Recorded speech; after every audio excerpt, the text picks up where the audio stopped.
We can find other sources even from the comments we hear in the streets and public spaces. It may not be reliable what we hear, but it's part of the history.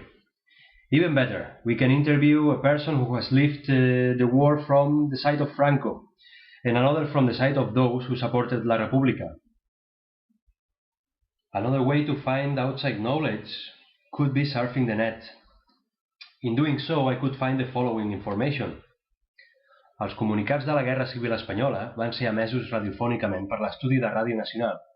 Va ser l'únic comunicat de la guerra firmat per Franco, el qual va revisar minuciosament la seva redacció i en va fer diverses correccions. El comunicat va ser llegit a les 22:30 hores per l'actor i locutor Fernando Fernández de Córdoba. Here you find the citation. It's the surname of the author, de la Cierva, 1989. Malgrat ser considerat com el document que marca el final de la Guerra Civil Espanyola, encara van haver-hi combats fins a finals del mes d'abril de 1939 a zones recòndites d'Espanya, a les quals les tropes de Franco encara no havien arribat. Fins i tot va haver-hi conats de guerrilles durant els anys de postguerra. Serrano, 2002.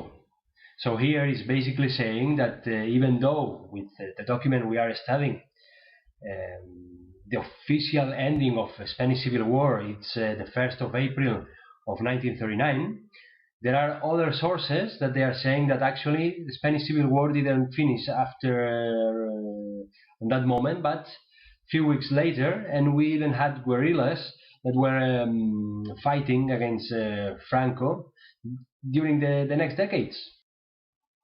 The third citation I found is Franco va titllar els seus rivals de rojos comunistes, malgrat que la majoria eren demòcrates, anarquistes, nacionalistes i provinents d'altres moviments antifeixistes, en una maniobra molt hàbil per aïllar la República de qualsevol suport internacional per part de les democràcies europees.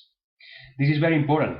Here Graham says Franco called all his enemies rojos comunistas in a very clever maneuver, even though the majority of them, they weren't communists. Why? Well, as Franco represented himself as the defender of Spain against communism, the Spanish Republic did not get any support from the European democracies. The last, Hitler i Mussolini van bombardejar sistemàticament la població civil en localitats republicanes com Barcelona, Madrid i Guernica per provar les diferents bombes de cara a la imminent guerra mundial mentre ajudaven a Franco. Well, as you see, here you find the surname of the author, Helen Graham, and again the year of the publication, 2010. All these are secondary sources, and despite they haven't been created during the Spanish Civil War, they give relevant information. Why? Thanks to its distance and perspective. Once again, who are they? They are authors, scholars, people with bachelor's, master's degrees and doctorates, whom are doing history to know what happened, without judgment nor emotions and following scientific patterns. We'll know how to look for reliable sources on internet in the future sessions, but so far just watch out with what you find and always ask yourself author, place and time of publication. That's all. We got prior knowledge, we got the sources we can link with the document. We are ready to jump on the fifth C, communication. This is the most important moment. With all the information gathered along the previous steps we've done, now we have to discern whether this source is reliable or not. So if it's talking from all stakeholders' point of view, or if it's only talking from one point of view. So if it's hiding information, if there is any bias, is it real what the author is talking about? That's the main question. By answering the following questions to any source, you'll get the revealing conclusions. So let's go with the first. Audience. For whom was this source created? Did the intended audience include powerful people and institutions? As we said before, the report was broadcasted from Radio Nacional de España. By the words used and the speaker's tone of voice, I would say that it was made to communicate the war's victory to the facto powers, bourgeois, military statesmen, and the religious establishment, and frighten those who lost the war. So notice this, that this was a war considered a social class war. It means that the contenders were on one side the powers and on the other side the working class. Watch out, because the second is a key question. Who is left out? How would the story differ if a different group had told it? Well, the ones left out were obviously the ones who lost the war, and the story would have changed completely if they had had the chance to speak up. They would have talked about the 500,000 people exiled and the 140,000 missing persons due to institutional repression, the concentration camps, the regime's corruption, the collaboration of Franco with the Nazis. They would have talked about fear, starvation, but also resistance against the dictatorship. So many things that they are omitted in the document. The second prompt: why was this source produced? Well, it was produced to communicate officially the end of the war and Franco's victory. What were their ideological needs and social purposes? Their needs were to overthrow the Republican government, the suspension of democracy, and the annihilation and destruction of those disaffected towards the dictatorship. What is the source point of view or bias? Well, the author of the source had beliefs that merged into the Falangist movement, considered all his enemies as rojos in an intelligent maneuver mentioned before. He left out the Republican part of the story, obviously, and used words, symbols, and paraphernalia to balance the lack of democratic legitimacy of Franco's regime. Is this a reliable source? This is indeed a real and original evidence created during the last months of the Spanish Civil War. It's then a reliable primary source that helps us understand this particular moment of Spanish history, and also Franco's political beliefs. However, if I want to study the war from the side of the Republicans' defenders, this source won't be a reliable one, because there is a clear bias. Their story is left out.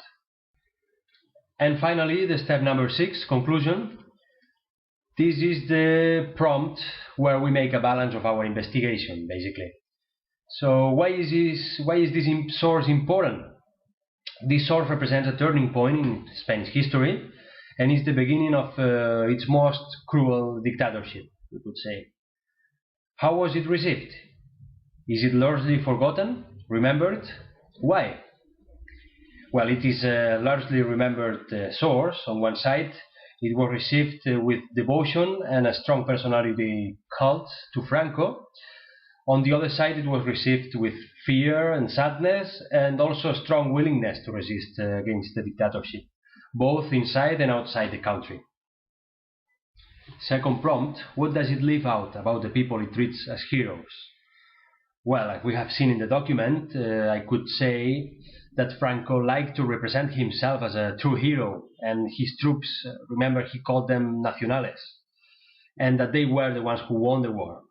But he leaves out the fact that he didn't win the war alone, but Hitler, Mussolini, and the North African colonial troops took a decisive part in the development of the events. Is the presentation accurate? What actually happened? What do other sources, primary as well as secondary, say? We could state that the Spanish Civil War officially ended on April 1st, 1939, but it actually lasted few more weeks, and anti-fascist guerrillas fought against the regime during decades. The Republican Democratic government was officially overthrown, and its defenders would put up with decades of dictatorship, repression, imprisonment, and exile. Like happened with other fascisms, they built a strong personality cult towards Franco to compensate the lack of democratic legitimacy. Franco called rojos communists to all their opponents, despite the majority of them were anti-fascists, so the Spanish Republic would not get any help from the European democracies. Franco's beliefs were fascists and also close to Nazism. How does this contribute to your understanding of history? This period of time has provoked a scar on Spanish society, and it's the main source of its division, with consequences we still live nowadays. What did you learn from this document? This document helped understand a particular moment of the Spanish Civil War from the point of view of its winners and Franco's values and beliefs. So that's it. Look at how many things we came across by analyzing this brief primary source. By following these 6 steps, any of you can draw at least 1 or 2 good conclusions out of one primary source.